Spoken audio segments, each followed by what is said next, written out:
Buenos días, amigos, amigas. Somos su Iglesia Península Viva, compartiendo de la palabra de Dios, de la Biblia, para nuestro diario vivir. Y estamos ya casi por terminar el libro de Daniel, ese profeta que vivió 600 años antes de Cristo. Y estamos ya en su capítulo número 11. Muy pronto llegaremos al 12 y estaremos terminando el libro de Daniel. Le invito a que hagamos juntos el esfuerzo de terminar este gran libro con su gran mensaje. Y hemos iniciado una última revelación que estuvo Daniel y que se refería a un tiempo de historia más o menos de los últimos 200, 300 años hasta antes de la venida del Señor Jesucristo. Y decíamos el día de ayer que los estudiosos han creído que esto más bien es un relato histórico más que profético. Es decir, tiene tanto detalle en su descripción que pareciera que ya había transcurrido cuando Daniel escribe esto. Pero no, efectivamente fue una profecía que Dios le reveló. Y lo que vamos a ver particularmente hoy en el capítulo 11, de versículos 20 al 35, no vamos a poder entrar porque tiene mucho detalle, pero vea usted lo que vamos a aprender el día de hoy. Leo solamente una parte a partir del versículo 21 y dice así: y le sucederá en su lugar un hombre despreciable, al cual no darán la honra del reino, pero vendrá sin aviso y tomará el reino con halagos.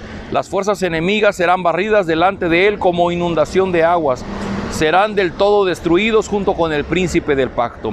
Y después del pacto con él engañará y subirá y saldrá vencedor con poca gente. Estando la provincia en paz y en abundancia, entrará y hará lo que no hicieron sus padres ni los padres de sus padres.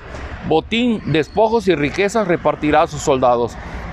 Y contra las fortalezas formará sus designios, y esto por un tiempo. Y despertará sus fuerzas y su ardor contra el rey del sur con su gran ejército, y el rey del sur se empeñará en la guerra con grande y fuerte ejército, mas no prevalecerá porque le harán traición. Lo que hemos visto desde el día de ayer y lo que continúa hoy y continuará hasta mañana es una interminable historia de reyes y de sucesiones. Recuerde usted que los medopersas conquistaron a los babilonios, después los griegos conquistaron a los medopersas y bueno, después vendrán los romanos. Y esto es simplemente una descripción de la cantidad de reyes que están viniendo unos sobre otros. Pero la reflexión del día de hoy, lo que hoy quisiera compartir con ustedes, es particularmente a quien se refiere en estos versículos, donde se le descalifica que vendrá un hombre despreciable. Y se está refiriendo particularmente a Antíoco Epífanes, que ya había comentado con ustedes devocionales anteriores, pero hoy quiero ver con un poco más de detenimiento. Este rey era rey del imperio Seleucida, era rey de Asiria, y estuvo gobernando del año 175 al 164 antes de Cristo. Y resulta que él de principio no era heredero, era el tercer hijo en el rey, y no le tocaba a él continuar en el reino, sino le tocaba a un sobrino de él. Y este Antíoco Epífanes, siendo un hombre despreciable, un hombre ambicioso, pasó por encima de su sobrino y él se impuso en el reino. Y este Antíoco Epífanes, que había sido creado y educado en Roma, vino con un carácter malvado y que realmente se convirtió en un enemigo del pueblo judío, al grado que por eso le dicen que es una figura del anticristo, que es el rey loco, que era un Nerón de los judíos, y bueno, en la profecía se le conoció como un cuerno pequeño. Pero este es el rey Antíoco Epífanes, y que llegó al trono imponiéndose, peleando por su propio derecho, y obviamente como rey hizo lo que quiso con su principalmente con su ejército. Quiso conquistar nuevamente las tierras del sur, pero no le fue posible, y en su camino se topó con el pueblo judío otra vez, y tomó pareciera que todo su coraje, todo su enojo de aquello que no pudo conquistar con otras naciones, finalmente lo hizo con los judíos. Y ese es un rey que particularmente va a causar mucho dolor al pueblo judío. Por ejemplo, habíamos dicho ya que él fue el que puso una estatua del dios Júpiter, que era su adorador, era su dios, lo puso en el templo de Jerusalén. y él va a prohibir que se hagan todas las ceremonias que celebraba el pueblo judío, que se leyeran las escrituras, la circuncisión de los niños, el guardar el día de reposo. Bueno, inclusive llegó al grado de sacrificar cerdos, que era un animal despreciable para los judíos, sacrificar cerdos en el templo de Jerusalén. Habíamos dicho ya en otro devocional que él tomó y derramó el caldo del cerdo cocinado sobre vasos consagrados del templo de Jerusalén. Es decir, fue un tremendo, un hombre realmente malvado, despreciable, fue sacrílego, fue blasfemo ante Dios, y no solamente ofendió a Dios, sino lastimó también mucho a su pueblo, al grado de que les imponía que comieran la carne de cerdo. Y se dice en la historia que en una ocasión mandó traer delante de él a una mujer viuda con sus 7 hijos, y los quería obligar a que comieran carne de cerdo, y como ellos no comían carne de cerdo, fue matando uno a uno a sus hijos, hasta que finalmente la mujer no quiso probar alimento de carne de cerdo y también fue asesinada. He aquí un hombre malvado, he aquí un hombre que tenía mucho coraje contra el pueblo de Dios y contra Dios mismo, y lo desquitó de esta manera. Pero bueno, la historia también nos dice que al final este hombre pagó con creces, porque por alguna razón enfermó, tuvo una enfermedad en su piel, y la carne empezó a desprenderse, a caerse por pedazos, lo cual le provocaba terribles dolores, y su cuerpo empezó a podrirse, empezó a apestar, a oler mal, y él acabó en una cama, pudriéndose literalmente, oliendo muy feo, y ahí acabó sus días.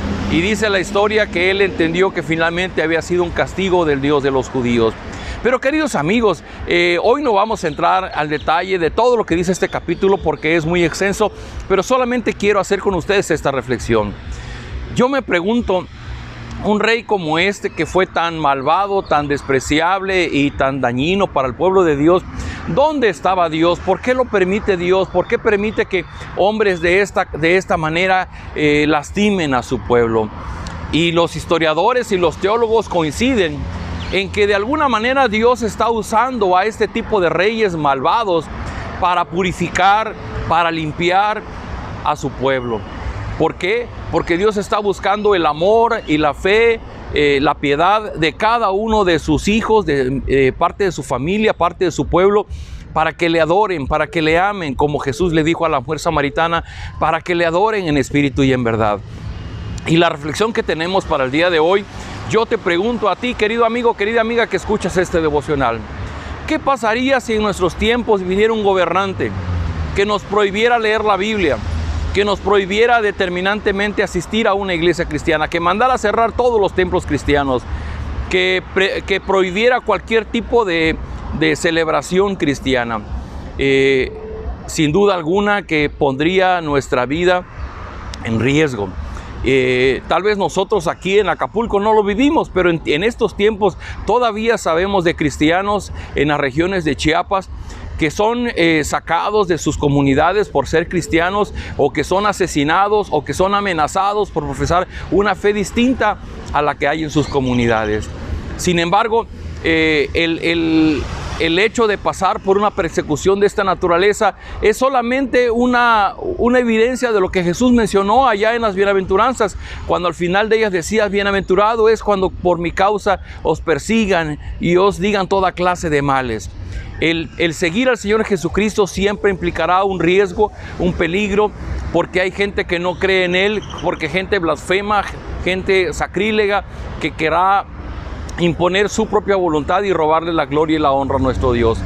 La pregunta es, ¿qué harías tú, mi hermano? ¿Qué harías tú, amigo, si en estos tiempos hubiera alguien que te prohíbe leer la Biblia, que te prohíbe poder orar, que te prohíbe poder congregarte, que te prohíbe profesar tu fe, tu cristianismo en tu Dios, que te obligara, como le pasó a Daniel, por no adorar una estatua, que fueras lanzado al horno de fuego, o que por ser adorador de un Dios distinto al del gobernante, fueras echado a un foso de los leones?